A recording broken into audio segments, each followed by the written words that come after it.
Bismillahirrahmanirrahim. Assalamualaikum warahmatullahi wabarakatuh. Yang saya hormati Profesor R. Popianiawati dan Ibu Dr. In Supianti MPD. Yang saya banggakan, mahasiswa Magister Pendidikan Matematika Unpas. Bapak dan Ibu, izinkan saya mempresentasikan proposal tesis untuk penelitian kuantitatif yang saya ajukan. Yang pertama, judul yang saya ajukan adalah peningkatan kemampuan pemecahan masalah matematis dan self-confidence siswa SMA melalui gamifikasi matematika berbantuan aplikasi Wayground. Adapun ringkasan dari penelitian ini, pertama, urgensinya adalah rendahnya kemampuan pemecahan masalah matematis dan self-confidence siswa yang menjadi permasalahan krusial dalam pendidikan matematika di Indonesia. Dilihat dari hasil PISA dan rapor pendidikan nasional, mayoritas siswa belum mencapai kompetensi numerasi yang memadai.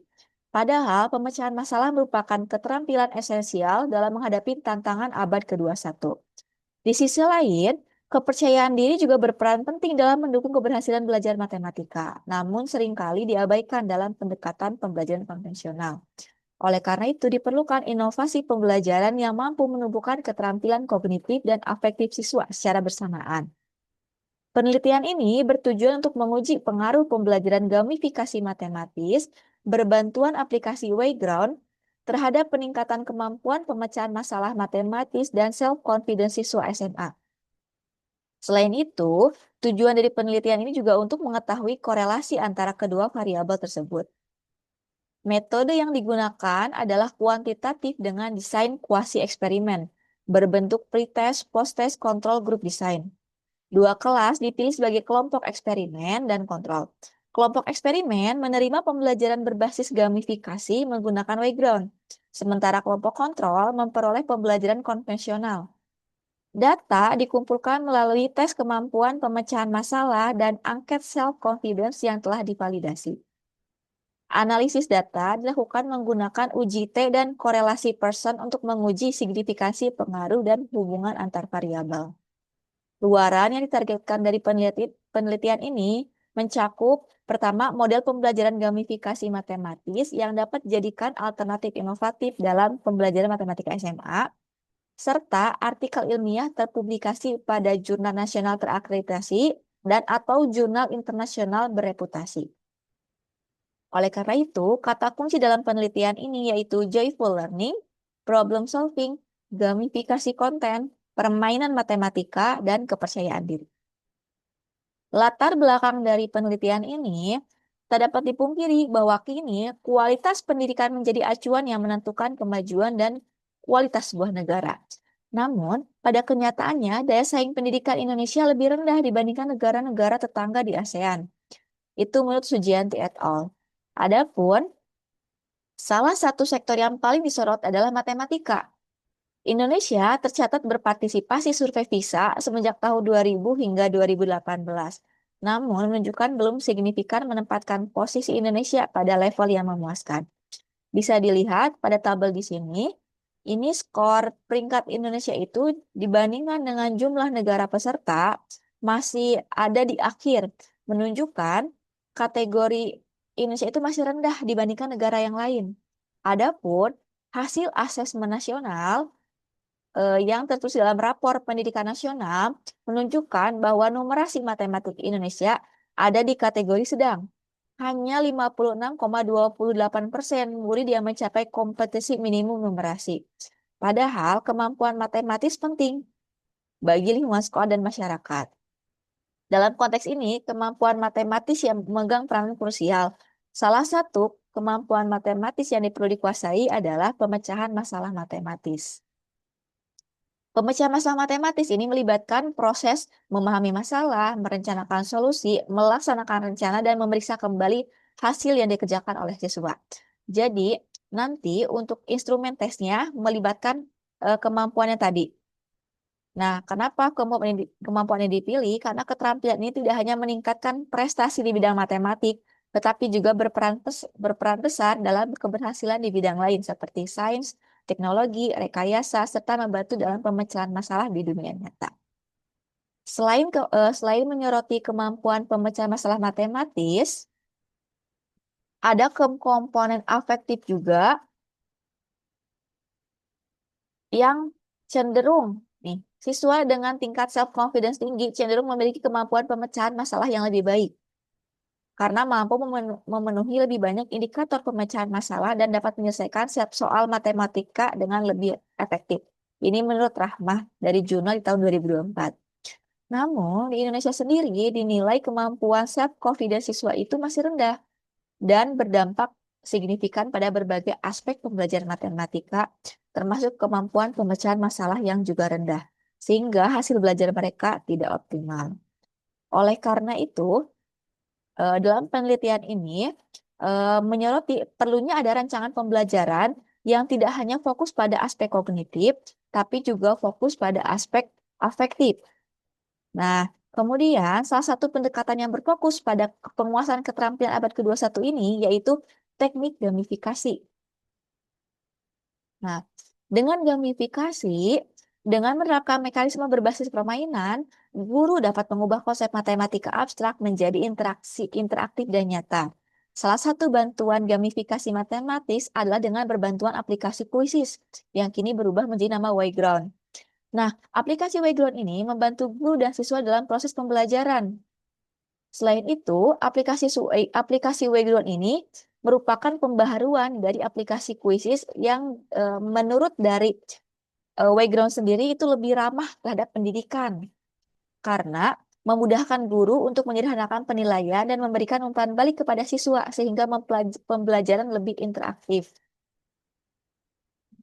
Mengingat latar belakang informasi tersebut, adapun rumusan masalah dalam penelitian ini adalah satu, apakah pencapaian peningkatan kemampuan pemecahan masalah matematis siswa yang menggunakan gamifikasi matematika berbantuan aplikasi Wayground lebih tinggi daripada siswa yang memperoleh pembelajaran konvensional? Yang kedua, apakah pencapaian self-confidence siswa yang menggunakan gamifikasi matematika berbantuan aplikasi Wayground lebih baik daripada siswa yang memperoleh pembelajaran konvensional? Lalu, apakah terdapat korelasi positif antara kemampuan pemecahan masalah matematis dan self-confidence siswa yang menggunakan gamifikasi matematika berbantuan Wayground?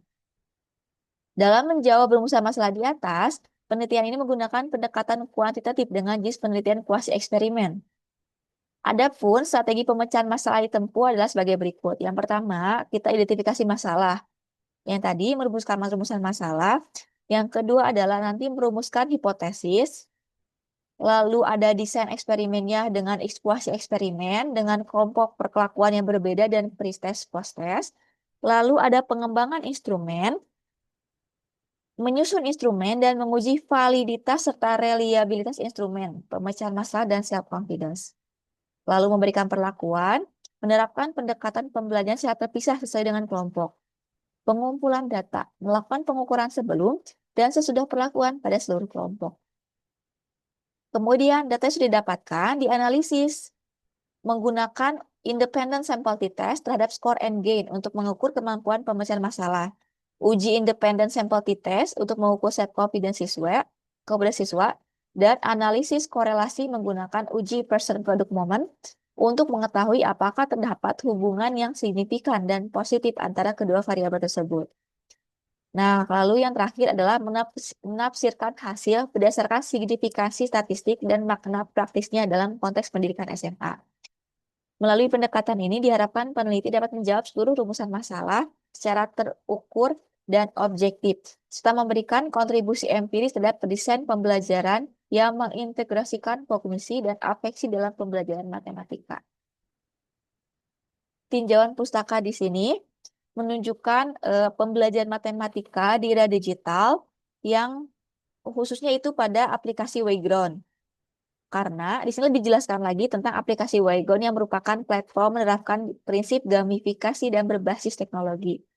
Karena menggabungkan elemen kompetisi, score real time, dan feedback instan yang mampu meningkatkan keterlibatan siswa. Lebih lanjut lagi, dengan aplikasi Wayground dan pembelajaran matematika, terbukti meningkatkan pemahaman konsep. Seperti itu. Penelitian yang relevan yang pernah dilakukan yaitu Oktaviani dan Sutarto melakukan penelitian pada siswa SMP dan menemukan hasil bahwa penggunaan puisis dapat meningkatkan hasil pembelajaran matematika secara signifikan. Di tingkat internasional, Chow dan kawan-kawan dalam Educational Technology and Society mengatakan bahwa melalui gamifikasi memiliki pengaruh positif terhadap keterlibatan diri dan efikasi diri serta konsentrasi belajar siswa sekolah menengah pada berbagai mata pelajaran. Haldi juga melakukan penelitian yang memfokuskan pada keadaan gamifikasi saat ini dalam pembelajaran daring di pendidikan tinggi dan menyoroti kurangnya studi tentang gamifikasi konten dibandingkan dengan gamifikasi struktural dalam pembelajaran. Adapun Wahyuni dalam penelitian terbaru juga mengungkapkan bahwa siswa dengan kecemasan matematika yang tinggi dan kepercayaan diri yang rendah dapat menghambat kinerja pemecahan masalah yang berkaitan dengan perhitungan geometris mereka. Nah, sejumlah penelitian sebutnya telah menunjukkan bahwa pembelajaran berbasis gamifikasi dapat meningkatkan motivasi belajar. Adapun kekurangannya adalah belum ada pembelajaran berbasis konteks ataupun gamifikasi konten. Dan sebagian besar penelitian juga masih berfokus pada aspek kognitif. Belum ada penggunaan gamifikasi adalah penggunaan aspek afektif. Maka penelitian ini menawarkan novelty atau kebaruan dari 3 aspek utama. Yang pertama yaitu kebaruan dari gamifikasi non-konten yang masih kurang diminati. Khususnya gamifikasi dalam aplikasi Wayground sebagai media evaluasi interaktif berbasis kompetisi dan mendukung eksplorasi dan kemampuan matematis siswa berbasis petualangan kontekstual. Yang kedua, kebaruan dalam variabel yang diuji. Jika sebelumnya hanya menguji kognitif, di sini yang akan diuji adalah kognitif dan afektifnya, yaitu pemahaman matematis dan self-confidence siswa. Nah, lalu kebaruan dalam pendekatan dan desain penelitian. Di sini desain penelitiannya adalah kuasi eksperimen yang dilengkapi dengan analisis statistik inferensial, khususnya pada pembelajaran di SMA. Lalu, dalam konteks inovatif di Indonesia. Pemanfaatan platform Wayground ini yang merupakan pengembangan dari Quizzes belum banyak diteliti penggunaannya secara sistematis di sekolah menengah. Oleh karena itu, penelitian ini diharapkan dapat memberikan kontribusi signifikan terhadap perkembangan model pembelajaran berbasis teknologi di Indonesia, khususnya dalam rangka menyesuaikan dengan profil pelajar Pancasila dan kebutuhan kurikulum merdeka. Adapun kerangka berpikir di sini yaitu kemampuan pemecahan masalah siswa yang merupakan salah satu kompetensi penting dalam pembelajaran matematika. Nah, instrumennya termasuk tugas-tugas seperti memecahkan soal cerita, mengidentifikasi pola, menafsirkan representasi visual, membuktikan teorema, dan lain sebagainya.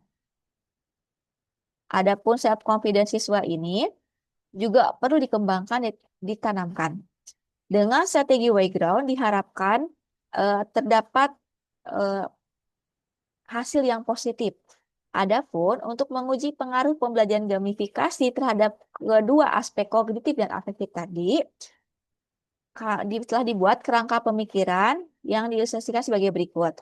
Jadi, pemberian materi diberikan kepada kelas eksperimen dan kelas kontrol. Eksperimen mau diberikan perlakuan berupa pembelajaran gamifikasi matematis berbantuan aplikasi Wayground. Adapun kelas kontrol di sini menggunakan model pembelajaran konvensional.